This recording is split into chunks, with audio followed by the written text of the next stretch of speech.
Hi, and welcome back to Amicus. This is Slate's podcast about the courts and the law and democracy and the Supreme Court. I am Dahlia Lithwick. I cover those things for Slate, and we are out with an unscheduled midweek episode of Amicus to discuss the much-awaited 57-page decision that came down from the D.C. Circuit Court of Appeals on Tuesday in the Jack Smith criminal case that is connected to the events of January 6, 2021.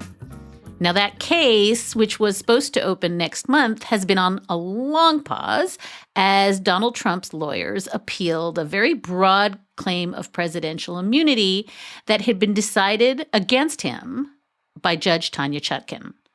On Tuesday morning, in an unsigned per curiam opinion, 3 judges decisively rejected Trump's claim that the former president is immune from any criminal prosecution, first of all, based on principles of separation of powers, and secondly, because the impeachment judgment clause prohibits his prosecution unless he has been impeached and convicted for that conduct first. Joining us today are Slate senior writer Mark Joseph Stern and our jurisprudence editor Jeremy Stahl, who are going to help pick through the significance both of this ruling and also to understand where Trump's immunity claims can possibly go from here. Slate Plus members have access to the full version of this episode. If you're not a Slate Plus member, we're going to share a little taste of that conversation. You can head to slate.com/amicus plus to become a member and to listen to this episode in full. That's slate.com/amicus plus. Hi, Mark, and hi, Jeremy. Welcome to the bonkers palooza that is Trump collision cases at the Supreme Court. Hey, Dahlia. Hey, Mark. Hi. Jeremy, I just have to ask you the slightly gossipy question, but it's the one that has been plaguing those of us who've been waiting. This argument was heard by the 3-judge panel on January 9th. We all listened in. We all covered it. It kind of sort of felt at the time like the panel could have issued an opinion on January 10th or at least the 11th.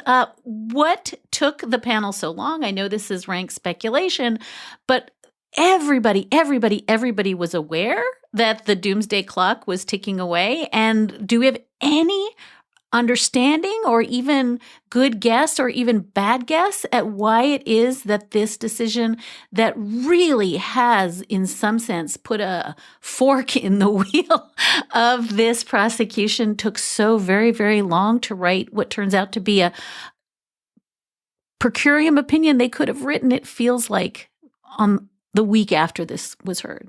I'll give a guess, and you can decide whether it's good or bad or somewhere in between. And my guess is sort of comes within the frame of your question, which is that they did this as a per curiam opinion. They did this as a group. They did this together.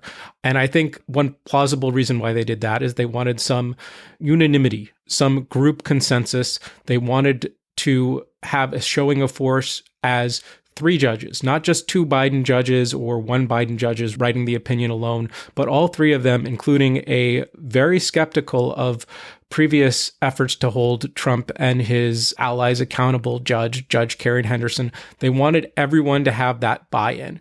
And I think a month in the frame of this race to actually try to complete this trial and this prosecution before the election, a month is very long, but in terms of putting together an opinion like this, it's not necessarily that long. And my guess is they valued that desire to take this on as a group and take this on with that group's strength more than putting it out 2 or 3 weeks earlier than it otherwise would have been. So, Mark, you and I just filed a piece about this, but can you walk us through what the options are? Essentially, the circuit court panel gives Trump's lawyers 6 days to either, take this case en banc, to appeal it up to the Supreme Court, or it goes soaring back to Judge Chutkan, who had planned to fire this whole thing up the first week of March. Can you walk us through the decision tree now? What are the options and what do we think is going to happen? So let's assume that Trump asked the full D.C. Circuit sitting en banc to reconsider the panel's decision. It's not going to say yes. I think it's very clear that the D.C. Circuit will shoot down that request and do so quickly, at which point Trump will go to the Supreme Court. And he'll go to the court seeking a stay as well as review of the D.C. Circuit's decision. And I think this is where all the action is, because it requires 5 justices' votes to grant a stay. And one of the main factors in deciding whether to do so is assessing whether he has a significant likelihood of success on the merits. If you would like to hear more of that conversation, subscribe to Slate Plus to unlock the full version of this emergency episode. To subscribe on Apple Podcasts, just click Try Free at the top of the Amicus show page or visit slate.com/Amicus Plus to get access wherever you listen. As a Slate Plus member, not only will you unlock exclusive subscriber-only Amicus content, you will also get ad-free listening across all of your favorite Slate podcasts, shows like Political Gabfest, Slow Burn, and What Next. That's slate.com/Amicus Plus.